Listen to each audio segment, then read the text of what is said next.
સાવલી સ્થિત જાફરસા બાવાની દરગાહ પાસે દર વર્ષની પરંપરા મુજબ આ વર્ષે પણ હઝરત આબિદ અલી બાવાની યાદમાં ડોસુ ગુલામ હુસેનના પરિવાર તરફથી 17મા રોજાના દિવસે ઇફતાર પાર્ટીનું આયોજન કરવામાં આવ્યું હતું।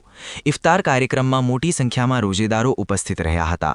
મુસ્લિમ સમાજના લોકો સાથે હિન્દુ સમાજના આગેવાનો અને સ્થાનિક નાગરિકોએ પણ હાજરી આપી ઇફતારમાં ભાગ લીધો હતો। બંને સમાજના લોકો સાથે મળીને રોજા ખોલતા સામાજિક એકતા અને ભાઈચારાનો સંદેશ પ્રસરી ગયો હતો। રમઝાનના પવિત્ર માસ દરમિયાન સાવલીમાં વિવિધ સ્થળોએ રોજેદારો માટે ઇફતાર પાર્ટીઓનું આયોજન કરવામાં આવે છે। આયોજકો દ્વારા રોજેદારો માટે ઇફતારની વિશેષ વ્યવસ્થા કરવામાં આવી હતી। આશા ન્યૂઝ ગુજરાતી રિપોર્ટર સૈયદ મુસ્તાક અલી, સાવલી।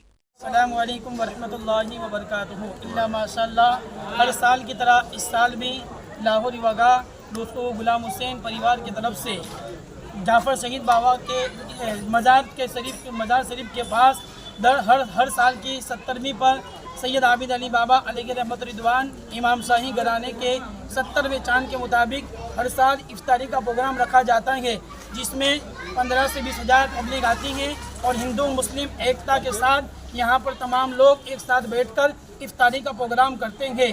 इल्ला माशाअल्लाह जिन लोगों ने इसमें मदद की है और जिन लोगों ने इसमें इमदाद दी है, अल्लाह तबारक व तआला उन तमाम के रिस्क में बरकत अता फरमाएंगे और सैयद आबिद अली बाबा अलैहि रहमत रिदवान का हम तमाम को सदका और उनका उतारा अता फरमाएंगे।